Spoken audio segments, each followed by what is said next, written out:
Hello friends, welcome to our channel Diplomawala. आजपासून आपण के स्कीमसाठी applied mathematics साठी आपण लेक्चर सिरीज चालू करणार आहेत.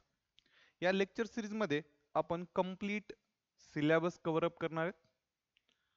आपण जे काही चॅप्टर्स आहेत के स्कीम मध्ये, त्या के स्कीम मधले सगळे चॅप्टर्स वन बाय वन बघणार आहेत. इथं चेक करा. इथं ऍक्च्युली के स्कीमचा सिलेबस जो आहे तो इंटिग्रेशन पासून स्टार्ट होतो. इनडेफिनाइट इंटिग्रेशन, त्याच्यानंतर डेफिनाइट इंटिग्रेशन, आणि त्याच्यानंतर डिफरन्शियल इक्वेशन, त्याच्यानंतर न्यूमरिकल टेक्निक्स, आणि त्याच्यानंतर जे आहे तो म्हणजे प्रोबॅबिलिटी डिस्ट्रीब्युशन. मग त्यातला पहिला चॅप्टर जो आहे तो म्हणजे इथं आपण इंटिग्रेशन स्टार्ट करणार आहोत. बट ऍक्च्युली प्रत्येक गोष्टीचा जसा बेस असतो तसा इंटिग्रेशनचा पण एक बेस आहे. म्हणजे इंटिग्रेशन डायरेक्टली आपल्याला नाही कळणार, बट आपण integration with the help of derivative समजून घेऊ शकतो. With the help of derivative समजून घेऊ शकतो. मग ऍक्च्युली जेव्हा आपण इंटिग्रेशन बद्दल बोलतोच आहे तर त्याची एक सिंपल डेफिनेशन करतात जे की मी तुमच्यासोबत रिप्रेझेंट करणार आहे. ठीक आहे. ऍक्च्युली जे इंटिग्रेशन आहे, इंटिग्रेशन हे exactly opposite to the derivative आहे.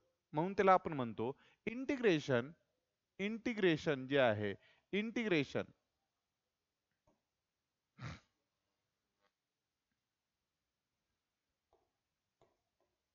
इंटिग्रेशन हे इंटिग्रेशन जे आहे ते exactly opposite to the derivative आहे. त्याला आपण इंग्लिश मध्ये सांगतो integration is an anti derivative process.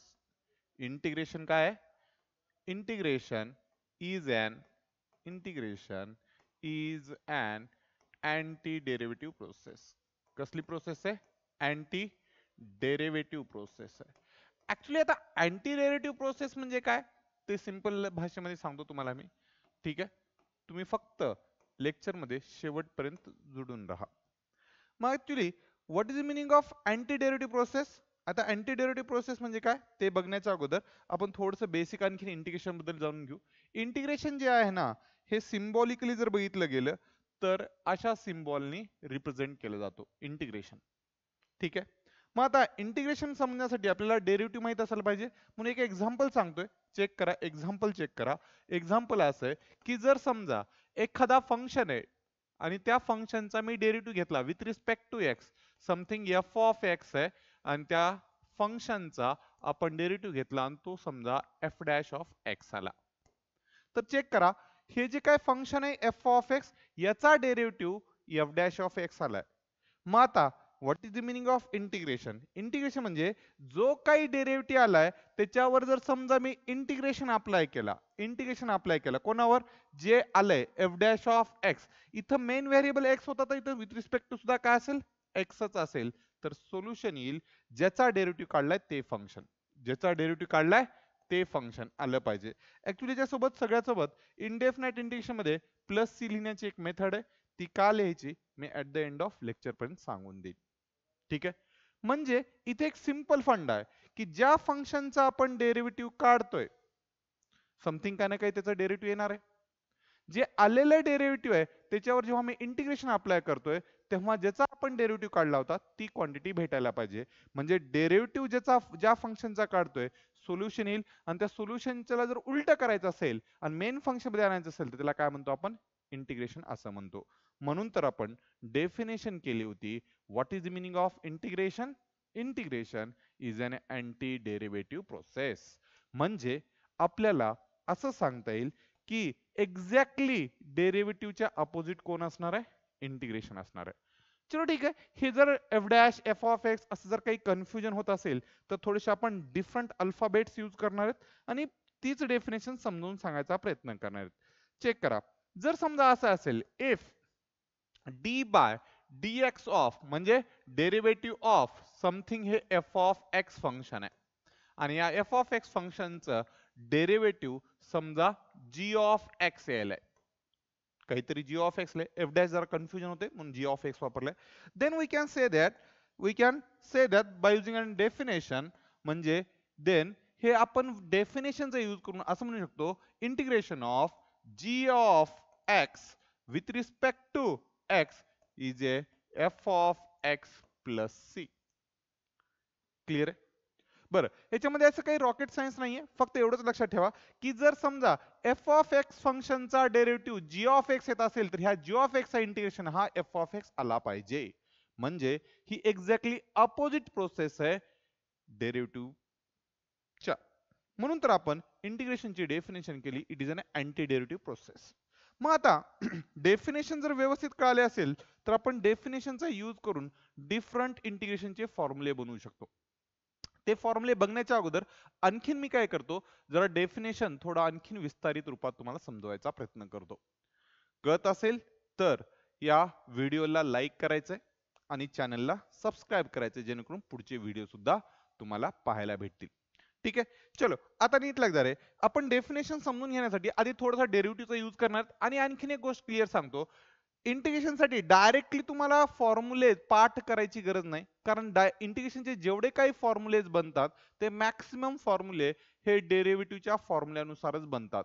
आणि बाकीचे जे आहेत ते सुद्धा विथ द हेल्प ऑफ डेरिव्हेटिव्हच आपण फॉर्म्युले बनवत असतो, जे की मी प्रत्येक फॉर्म्युल्याचा तुम्हाला प्रूफ देईन. ठीक आहे, तर इथे चेक करा, D by D X of म्हणजे डेरिव्हेटिव्ह ऑफ समथिंग. जनरली आतापर्यंत आपण काय केलंय, एक्स. एक्सचा डेरिव्हेटिव्ह काय काढणार आहे, तर आपल्याला माहिती आहे तो 1 येत असतो always. But by using a definition, by using definition of an integration, definition of integration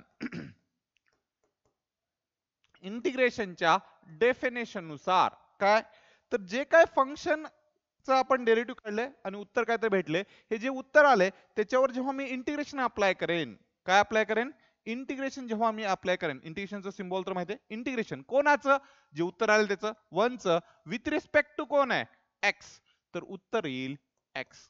but मी तुम्हाला सांगितलंय की जे काही इंटिग्रेशन आलं इनडेफिनाइट इंटिग्रेशन मध्ये, जे काही सोल्युशन येईल त्याच्या पुढे प्लस सी लिहिणं गरजेचं आहे. ते प्लस सी काय लिहायचं ते थोड्या वेळानंतर सांगेन.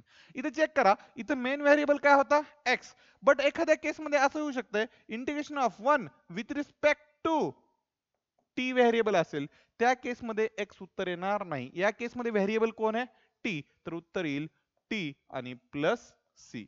हे व्हेरिएबल खूप इम्पॉर्टंट पार्ट. ठीक आहे, चलो मग आता समजा इंटिग्रेशन ऑफ समथिंग 1 आणि इथं जर समजा dz असेल तर आपण उत्तर z प्लस सी लिहितो. मी z थोडस या प्रकारे लिहितो. ठीक आहे, इथपर्यंत काही अडचण आहे नाही. मग इथे चेक करा, जर समजा काही डाऊट किंवा अडचण असेल पण तुम्ही मला या व्हिडिओच्या कमेंट मध्ये तुम्ही कमेंट करायचे, कळालं किंवा नाही कळालं, कुठला पार्ट रिपीट करायचा आहे ते मला सांगायचं, मी तो तुम्हाला क्लिअर करून देईन. ठीक आहे, म्हणजे तुम्हाला एक लक्षात आलं पाहिजे की what is the meaning of integration, तर ते लक्षात आलं तुमच्या की integration is an anti derivative process, म्हणजे exactly opposite to the derivative आहे. म्हणजे तुम्हाला इंटिग्रेशनचे जर फॉर्म्युले बनवायचे असतील तर तुम्हाला माहित काय असायला पाहिजे, तर बेसिक डेरिव्हेटिव्ह माहित असणं गरजेचं आहे.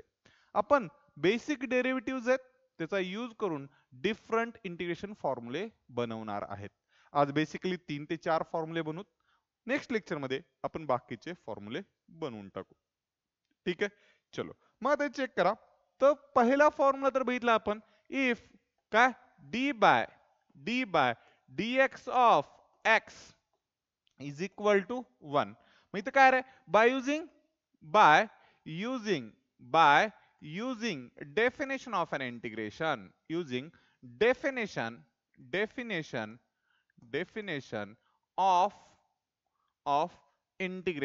इंटिग्रेशनच्या डेफिनेशन नुसार. आता जर तुम्हाला डेफिनेशन व्यवस्थित कळाली असेल तर तुम्ही लगेच आन्सर सांगू शकता. ज्या फंक्शनचं डेरिव्हेटिव्ह काढलंय उत्तर काय तर आले, ते उत्तर किती रे, 1.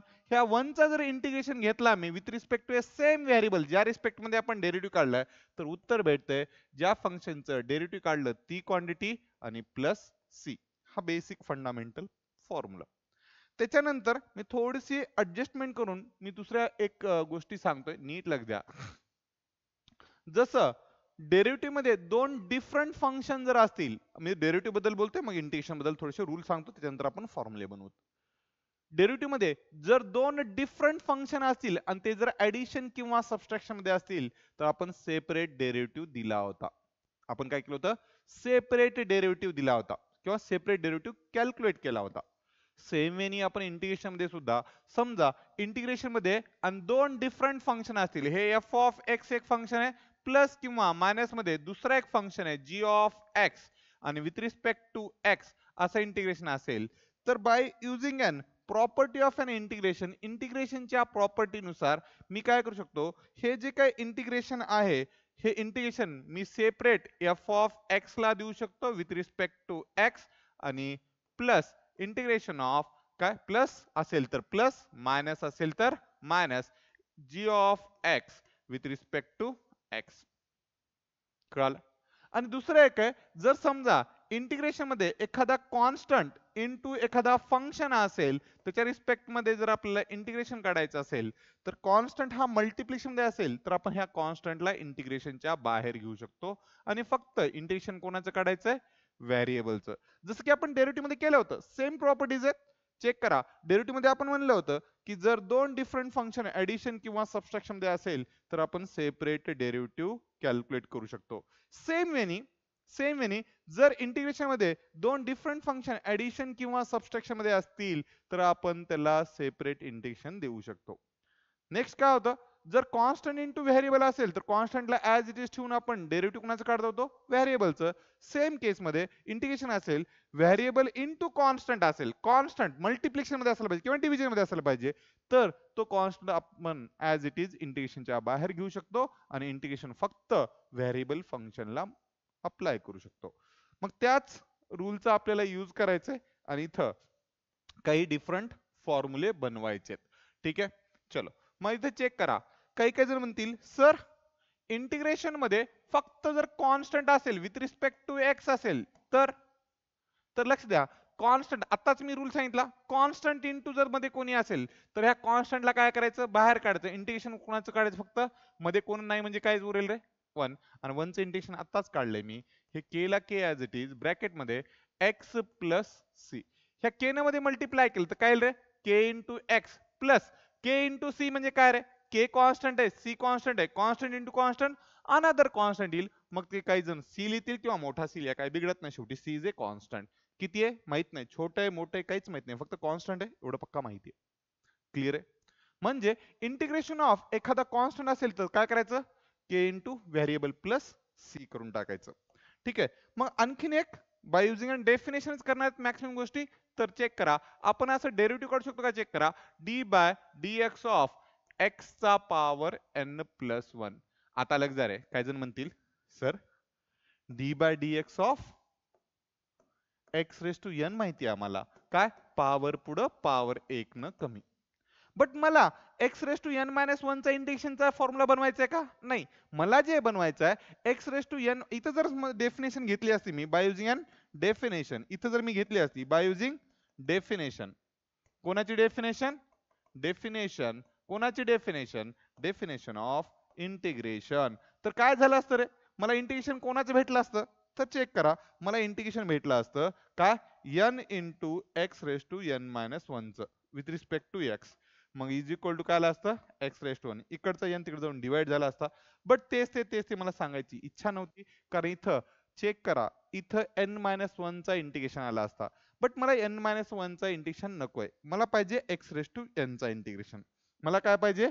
X raise to N. मग X raise to N derivative कुणाचा येईल? X raise to N plus 1 जर फंक्शन मध्ये असेल आणि त्याचा डेरिव्हेटिव्ह घेतला तर. म्हणून तुम्ही थोडंसं ऍडजस्ट केलंय आणि घेतलंय काय?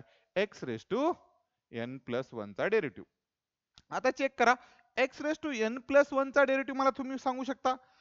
रूल तर माहितीये, काय अडचण नाही. पॉवर पुढं पॉवर किती आहे रे? एन प्लस 1 पुढं आणि पॉवर 1 न कमी म्हणजे N plus 1 minus 1. N plus 1 minus 1.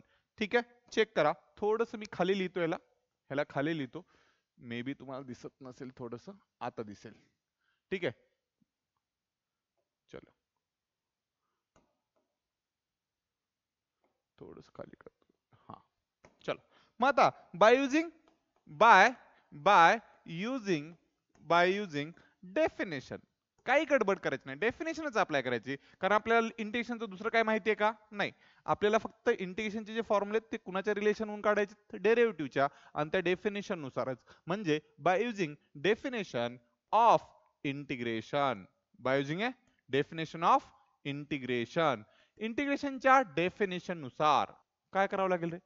इथे लिहिता येईल मला. काय लिहिता येईल? इंटिग्रेशन ऑफ काय n plus one into X raise to, इथं चेक करा, मी थोडंसं कॅल्क्युलेशन करायला विसरलो. इथं इथं n प्लस वन ला n प्लस वन येईल, आणि X raise to plus one minus one cancel होऊन काय येईल रे? एक्स रेस टू येईल n येईल. म्हणजे इथं काय रे? Integration of X raise to n with respect to X is equal to X raise to n plus one आला पाहिजे, आणि त्या प्लस सी लिहिता आला पाहिजे. मग इथे चेक करा, मी 2 मिनिटापूर्वीच सांगितलं होतं तिकडे प्रॉपर्टीज वगैरे सांगत असताना इथे चेक करा, म्हणजे ज्याला मी राऊंड अप करतो त्याच्यावर थोडंसं फोकस करा, वाटलं तर मी थोडंसं कलर चेंज करतो. चेक करा, हे जे फंक्शन आहे हे n प्लस वन आहे. हे कोण आहे रे? n प्लस वन आहे. वाटत कलर दिसत नसेल तर मी थोडासा कलर चेंज करतो. ठीक आहे, बघा, हा, ग्रीन कलर. ठीक आहे, हे n प्लस वन कसं आहे रे? आता सर n प्लस वन काय, इथं x व्हेरिएबल आहे, म्हणजे ही टर्म व्हेरिएबल आहे. n प्लस वन कशी रे? मग कॉन्स्टंट आहे. आणि जर कॉन्स्टंट असेल, जर कॉन्स्टंट असेल तर ते इंटिग्रेशनच्या काय येईल रे? बाहेर जाईल, कारण हे constant X raise to N सोबत मल्टिप्लिकेशन मध्ये, म्हणजे हे n प्लस वन ची क्वांटिटी आहे, कॉन्स्टंट आहे, ते इंटिग्रेशनच्या बाहेर जाईल. आणि इंटिग्रेशन मध्ये काय उरेल? तर इंटिग्रेशन मध्ये X raise to N with respect to X उरेल, ज्याचं की उत्तर काय येईल? X raise to n plus one plus C असणार आहे.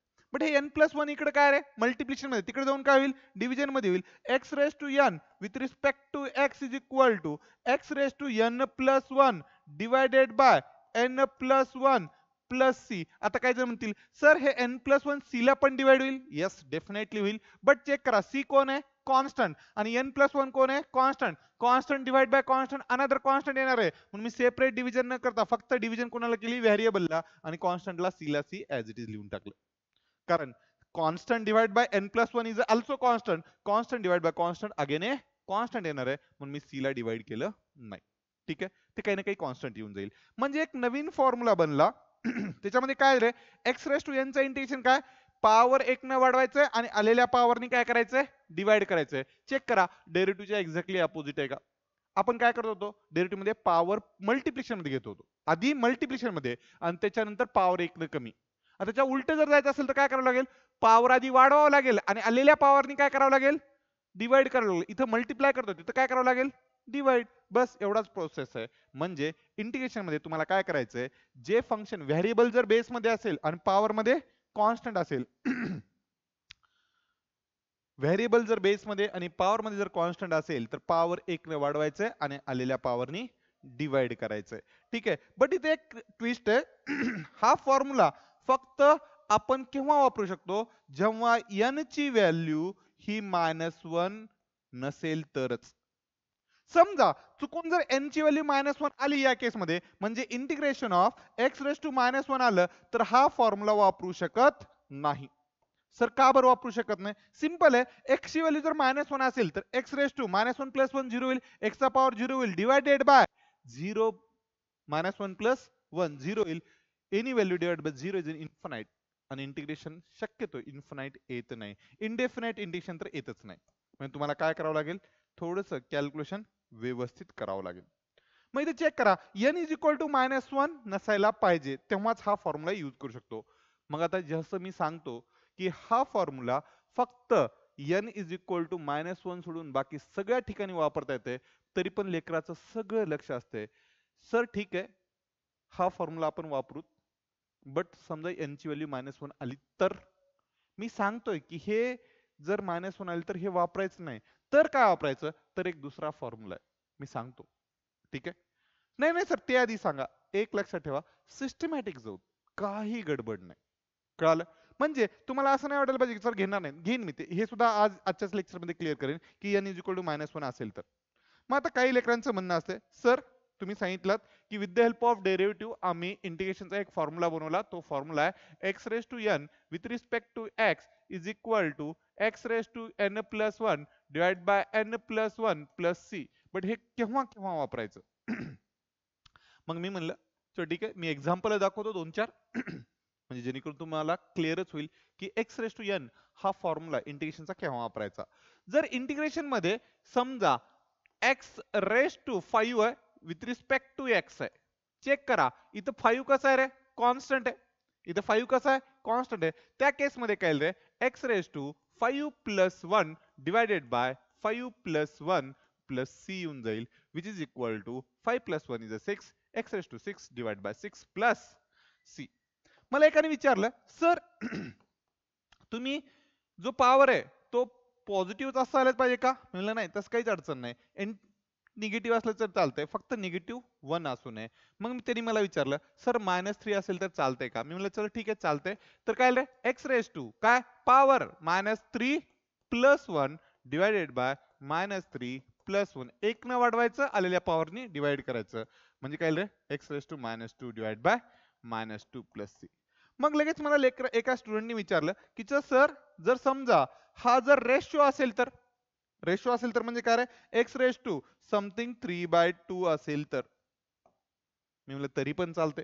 मग काय करायचं रे, X raise to 3/2 plus 1 divided by 3/2 plus 1 plus C. जे काय बेरीज येईल ते करा, मला डायरेक्टली कॅल्क्युलेशन येते तर मी पुढेच लिहितो. चेक करा, X raise to 5/2 divide by 5/2 plus C. आता हे डिनॉमिनेटर उलटून जर न्यूमरेटर मध्ये जाईल, 2/5 into X raise to 5/2 plus C.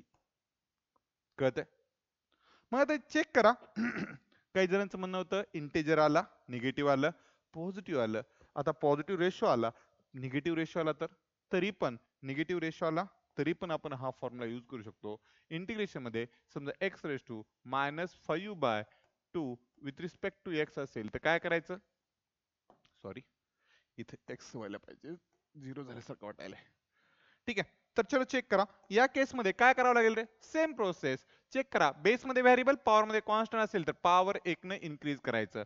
फक्त कंडिशन -1 नसायला पाहिजे पॉवर मध्ये, जे की नाही आहे या केस मध्ये, तर -2 5/2 प्लस 1 प्लस सी. कॅल्क्युलेशन जर केलं तर तुमच्या लक्षात येईल X raise to -3/2 divide by -3/2 plus C. डिनॉमिनेटरचा डिनॉमिनेटर उलटून न्यूमरेटर मध्ये मल्टिप्लिकेशन जाईल, म्हणजे 2/3 किंवा -3 into X raise to -3/2 plus C. म्हणजे बेस मध्ये व्हेरिएबल आणि पॉवर मध्ये जर कॉन्स्टंट असेल, बेस मध्ये व्हेरिएबल आणि पॉवर मध्ये कॉन्स्टंट असेल तर आपण कुठला फॉर्म्युला यूज करू शकतो, पॉवर 1 न इन्क्रीज करा, आलेल्या पॉवरनी डिवाइड करा. फक्त कंडिशन पॉवर मध्ये -1 नसायला पाहिजे. हा झाला पहिला फॉर्म्युला. दुसरा फॉर्म्युला, आता डेरिव्हेटिव्ह आपण थर्ड फॉर्म्युला बघणार. डेरिव्हेटिव्ह वरून थर्ड फॉर्म्युला बघणार. आता डेरिव्हेटिव्हचा थर्ड फॉर्म्युला कोणता होता, तर D by D X of एखादा कॉन्स्टंट बेस मध्ये असेल आणि पॉवर मध्ये व्हेरिएबल असेल तर उत्तर काय होत होतं, A raise to X into log A. Condition, ह्या लॉगचा बेस हा ई असला पाहिजे. मग काय काय आपल्याला इंटिग्रेशनचे जेवढे काय फॉर्म्युलेज माहित आहेत ते फक्त डेफिनेशन नुसार तर माहिती आहेत. मग डेफिनेशन लिहितो आपण काय, बाय बाय युजिंग काय, definition definition of a integration, by using definition of integration, इंटिग्रेशनच्या डेफिनेशन नुसार. काय रे, इंटिग्रेशनच्या डेफिनेशन नुसार काय, तर इथं सिंपल सांगू शकतो मी काय, integration of a raised to x into log a with respect to x is equal to a raised to x. Clear आहे? ह्याच्यामध्ये काय रॉकेट सायन्स नाहीये, सिंपल फंडामेंटल सांगितले मी. काय येईल रे, a raised to x. Clear आहे? म्हणजे ज्या फंक्शनचा डेरिव्हेटिव्ह आला त्या डेरिव्हेटिव्ह वर जर मी इंटिग्रेशन अप्लाय केलं तर ज्याचा डेरिव्हेटिव्ह काढला ती क्वांटिटी भेटते. डेफिनेशन तेच म्हणते आपल्याला. मग इथे चेक करा, इथं मी थोडस राऊंड अप करतोय, थोडस मदत करा. इथे चेक करा, हे लॉग ए पूर्ण क्वांटिटी जी आहे ती कशी आहे रे, कॉन्स्टंट आहे. ती काय आहे, कॉन्स्टंट आहे. ती इंटिग्रेशनच्या काय येईल रे, बाहेर येईल. कारण मी रूल सांगितलंय की जर समजा कॉन्स्टंट इंटू व्हेरिएबल असेल, कॉन्स्टंट इंटू व्हेरिएबल असेल तर कॉन्स्टंट इंटिग्रेशनच्या बाहेर आणि इंटिग्रेशन मध्ये फक्त variable term A raise to X with respect to X, तर काय येईल रे, A raise to X. Actually plus C लिहायला पाहिजे, मी ऍट द एंडला लिहिणार होतो.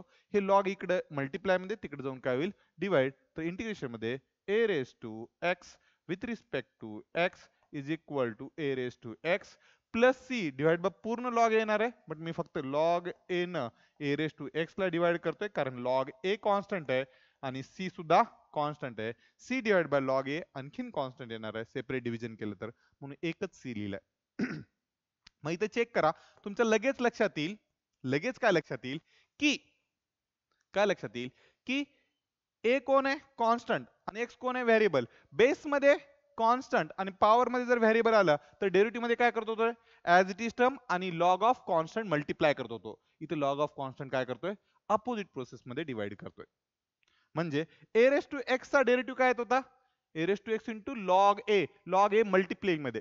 ठीक आहे, तर A raise to X integration काय करावं लागेल आता, इथं मल्टिप्लाय टर्म तिकडे जाऊन काय होणार आहे डिवाइड. म्हणून इंटिग्रेशन मध्ये ए रेस टू एक्स चा इंटिग्रेशन काढत असताना A raise to X divide by log of A. याचा यूज करून आपण डिफरंट फॉर्म्युले बनवू शकतो. चेक करा, जसं की with the help of definition मी बनवू शकतो आणि with the help of this formula सुद्धा बनवू शकतो. चेक करा याचा यूज कसा करायचा. समजा इंटिग्रेशन मध्ये ई रेस टू एक्स असेल विथ रिस्पेक्ट टू एक्स. आता 100% मला माहितीये, 100% माहितीये ई कोण आहे.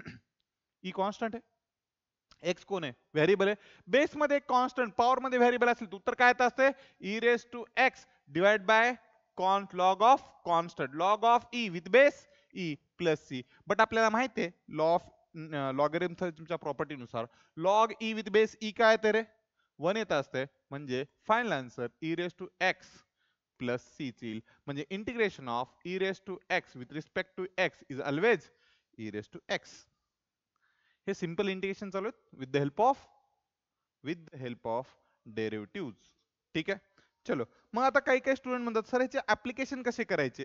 तर एक लक्षात ठेवा, आपण ऍप्लिकेशन पण समजावून सांगणार आहेत. मी 2-3 एक्झाम्पल सांगतो. जर समजा इंटिग्रेशन मध्ये 3 रेज टू एक्स असेल आणि विथ रिस्पेक्ट टू एक्स असेल तर काय करणार 3 रेज टू एक्स ला 3 raise to X as it is divided by log of 3 लिहिणार, लॉग ऑफ 3 आणि प्लस सी लिहिणार. कळालं कसं यूज करायचं ते. बेस मध्ये कॉन्स्टंट पॉवर मध्ये व्हेरिएबल. जर समजा इंटिग्रेशन मध्ये समजा असं असेल 3 raise to X into 4 raise to X with respect to X. एक लक्षात ठेवा यू इंटू व्ही चा फॉर्म्युला नाहीये यूज करायचा आपल्याला. ठीक आहे, त्या केस मध्ये अजून यू इंटू व्ही तर मी at the end of chapter शिकवणार आहे. तर इथे लक्ष द्या by using a law of indices. दोन डिफरंट फंक्शन जर मल्टिप्लिकेशन मध्ये आणि दोघांचा पॉवर जर सेम असेल तर तुम्ही त्याला एकत्र लिहू शकता 3 into 4 raise to X with respect to X. थोडस कॉमन सेन्स वापरायचं आहे. म्हणजे काय झालंय 12 raise to X with respect to X. मग इथे चेक करा 12 रेज टू एक्स म्हणजे 12 कसा आहे कॉन्स्टंट. म्हणजे 12 raise to X divided by log of 12 हे तुमचं फायनल इंटिग्रेशन असेल आणि प्लस सी.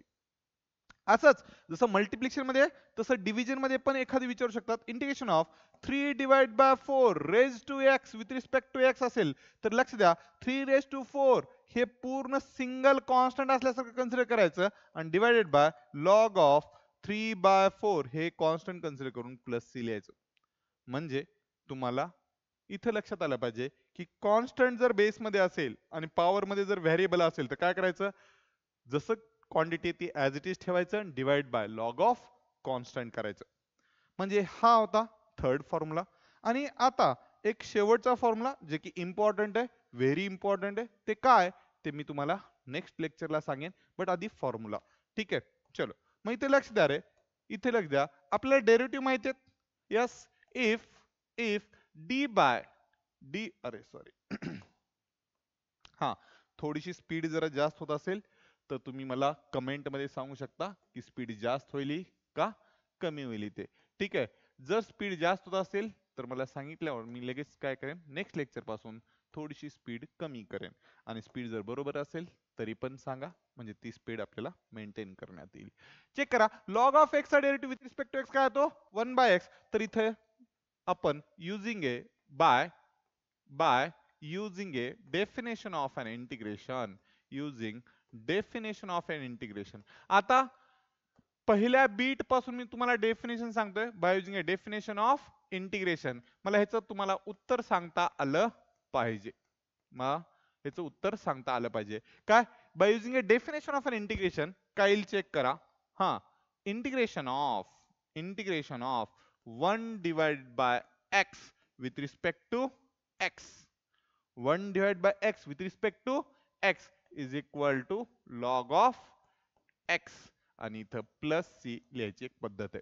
मी या फॉर्म्युलेला 3 स्टार फॉर्म्युला करतो कारण हा खूप महत्वाचा फॉर्म्युला आहे आपल्यासाठी. ऍक्च्युली 5 स्टार म्हणलं तरी काही हरकत नाही, म्हणजे हा एवढा इम्पॉर्टंट आहे. सर याच्यामध्ये काय खासियत आहे, याच्यामध्ये काय खासियत आहे ते मी तुमच्या नेक्स्ट लेक्चरला सांगून देईन. ठीक आहे, म्हणजे एक लक्षात ठेवा, इंटिग्रेशनचे सगळे फॉर्म्युले एक तर with the help of definition बनतात, with the help of definition म्हणजे डेरिव्हेटिव्ह वरून इंटिग्रेशनचे फॉर्म्युले बनतात, किंवा किंवा हा जो मी येलो कलरचा फॉर्म्युला लिहिलाय त्याच फॉर्म्युल्यानुसार बाकीचे सर्व फॉर्म्युले बनतात. काय काय बोलतोय ते नीट लक्ष द्या. इंटिग्रेशनचे जेवढे काय फॉर्म्युले बनतात एक तर with the help of definition म्हणजे डेरिव्हेटिव्हच्या वरूनच आपण सगळे फॉर्म्युले बनवतो, किंवा किंवा ह्या जो स्टार केलेला आहे मे बी 3 स्टार 5 स्टार जे काय म्हणताय तुम्ही, येलो कलरचा जो फॉर्म्युला लिहिलाय त्याच फॉर्म्युल्यानुसार सगळे इंटिग्रेशनचे फॉर्म्युले बनणार आहेत. आणि तुम्हाला जर सर्व फॉर्म्युले कसे बनतात जर बघायचं असेल तर याच व्हिडिओ सिरीजचा किंवा लेक्चर सिरीजचा सेकंड व्हिडिओ बघायला विसरू नका. आणि तुम्हाला सेकंड व्हिडिओची जर नोटिफिकेशन यायची असेल तर तुम्ही हे जे काही व्हिडिओज आहे या व्हिडिओला लाईक, चॅनलला सबस्क्राईब करा, जेणेकरून तुम्हाला नवीन नोटिफिकेशन आणि ती बेल आयकॉन पण दाबा, जेणेकरून नेक्स्ट व्हिडिओची तुम्हाला काय होईल नोटिफिकेशन येऊन जाईल. हे सगळे फॉर्म्युले आपण नेक्स्ट लेक्चरला आपण काय करणार आणखीन एकदा सगळ्या गोष्टी प्रूव्ह करून दाखवणार आहेत. ठीक आहे, इथपर्यंत जर तुम्ही जुडला असाल तर व्हिडिओला लाईक आणि चॅनलला सबस्क्राईब करा. आणि ज्या लेकरांना ऑफलाईन क्लासेस करायचे आहेत त्यांनी हे जे नंबर देतोय त्या नंबरवर व्हॉट्सअप करायचंय, जेणेकरून तुम्हाला ऑफलाईन सुद्धा क्लास करता येईल. ठीक आहे, 9209102500. ठीक आहे, थँक्यू. कुणाला काही डाऊट किंवा काही अडचण असेल तर खाली कमेंट करा. थँक्यू. आणि ज्यांना ऑफलाईन किंवा ऑनलाईन क्लासेस करायचे आहेत त्यांनी या नंबरला व्हॉट्सअप करायचं. थँक्यू.